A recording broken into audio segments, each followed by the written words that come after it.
Hello, and welcome to the next of a series of training development videos on human capital development. I'm Ethan Chazin, a New York-based organization development coach. I work with my clients to help them unleash their full and untapped potential of their people.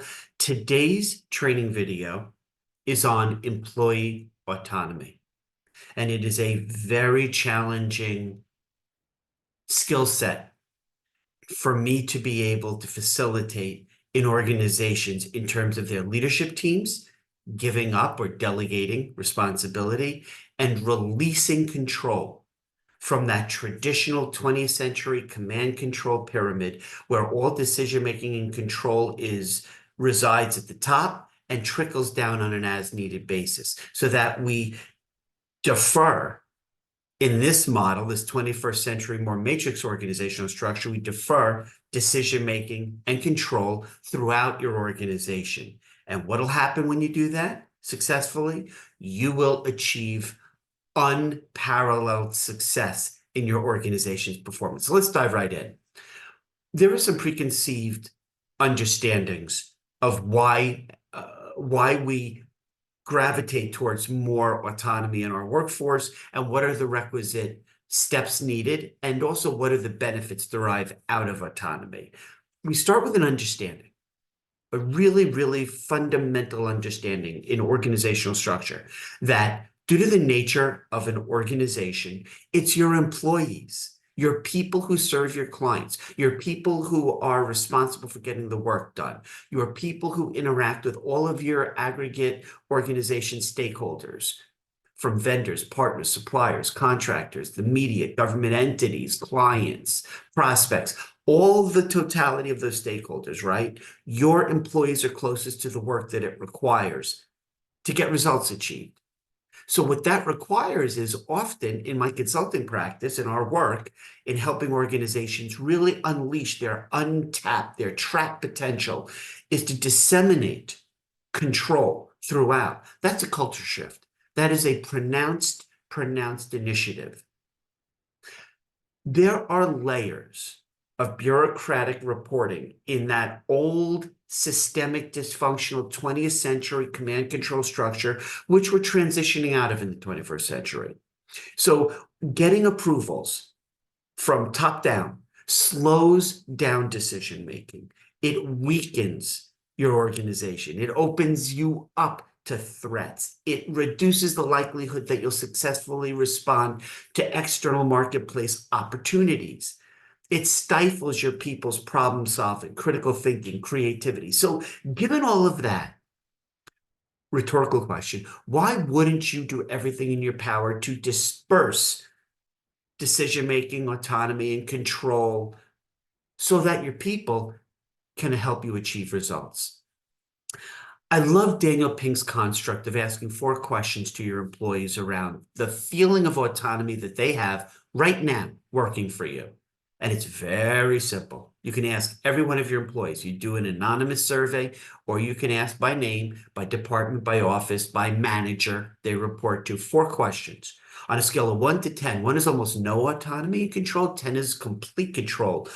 What would they say is the level of autonomy they have in the control over how they get the work done that you need from them, how much time they invest in all of their aggregate roles and responsibilities, so the allocation of their labor, who they work with, so the composition of team members, how they go about figuring out who they need to partner with, collaborate with.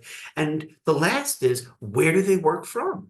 We're in a post-COVID hybrid virtual work environment where people and organizations are figuring out how to most effectively work, from going in office, working virtually, traveling amongst different offices, working in work share locations, doesn't matter.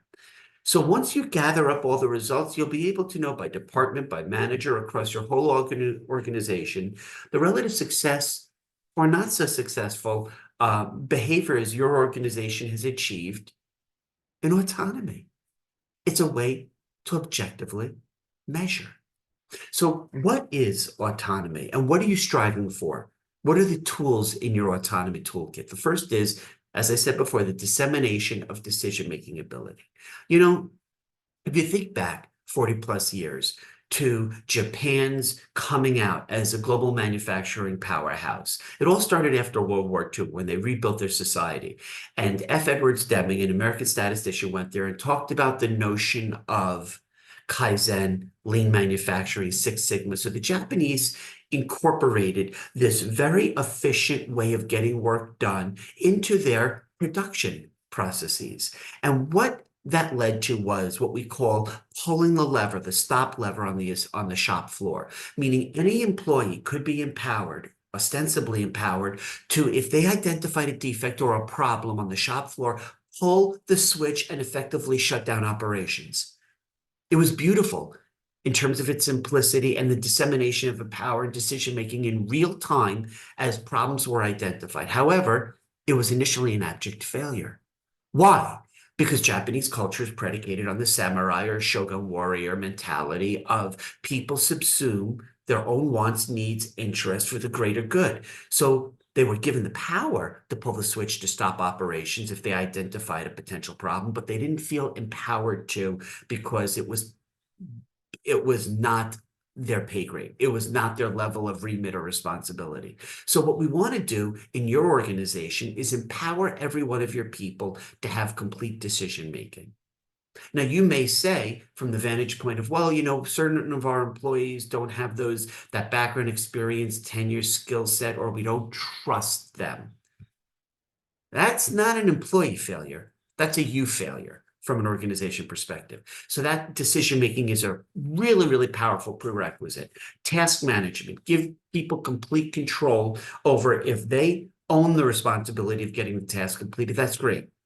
Or if they contribute to the success of that task getting completed, they still have to have the ability to have the resources, the time, the discretion. They have to have control over that.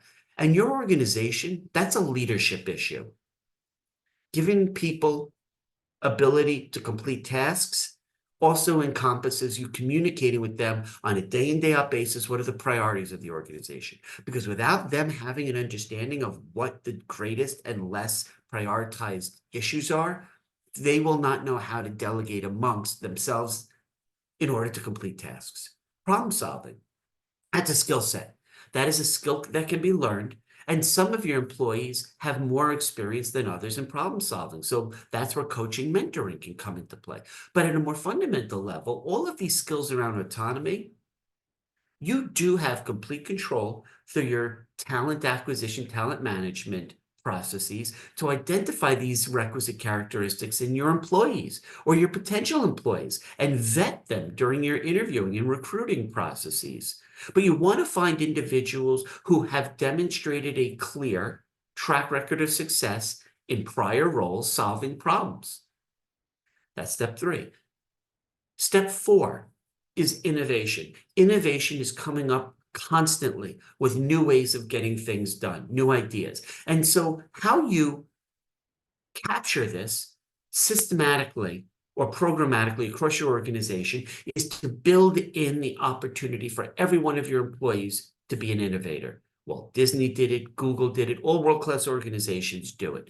What I mean by innovation is, for example, at Google, they had blue sky time. They allocated a window of 20% of each employee's time, 1 day a week, for employees to work on big picture items, things that fell outside of the scope of their daily responsibility, but nonetheless were opportunities to think about problems from a different perspective. Talk to customer, get voice of the customer, talk to employees, fellow employees, or customers, prospects about feature functionality that was missing from existing offerings. So innovation is an opportunity to constantly think about and dedicate time to and resource and investment in your employees coming up with new ideas.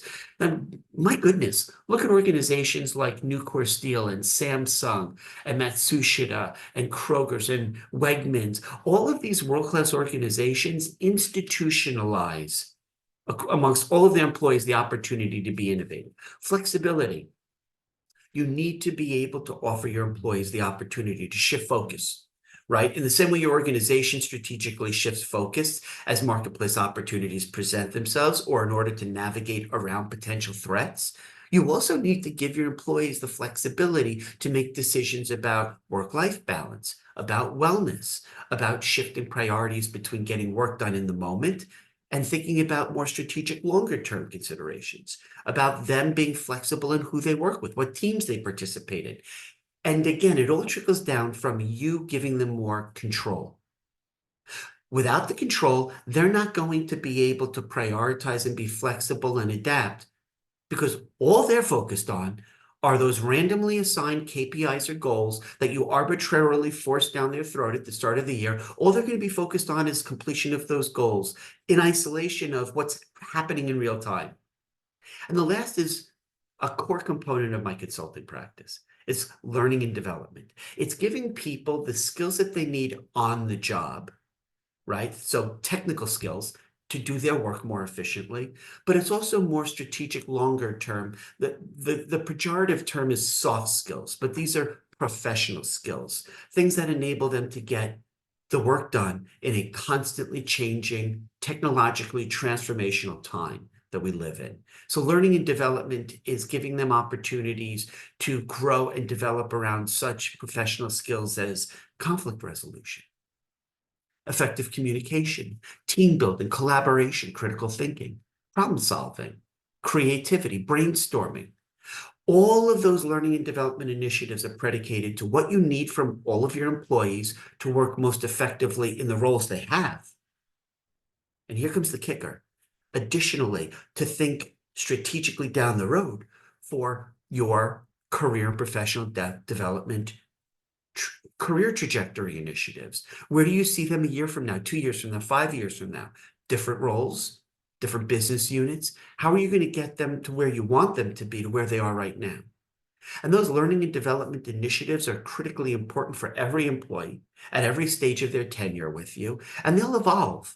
And your employees should have the autonomy to lead their own initiatives. Now, you may say, well, some of our individuals, some employees don't have any interest in learning and development.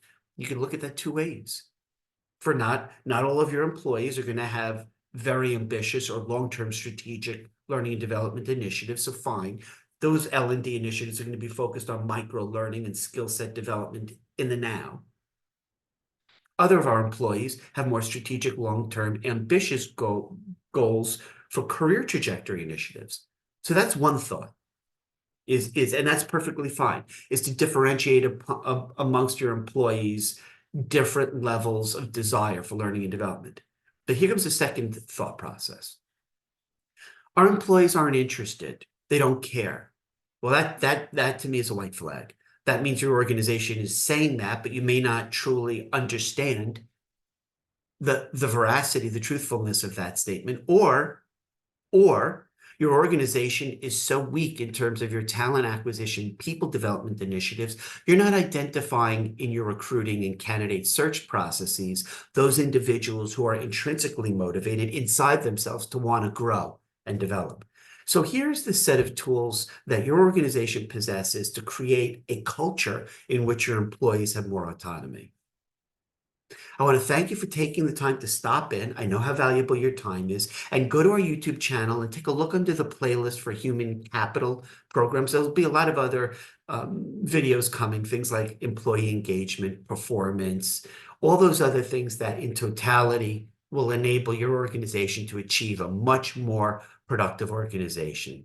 So also be sure to go to Barnes & Noble or Amazon and check out my second book, The Compassionate Organization, where I talk in depth about these topics. Thank you so much. And if you want to get in touch with me, reach out to me. Otherwise, be sure to subscribe to our YouTube channel and drop a like on this video. Thank you.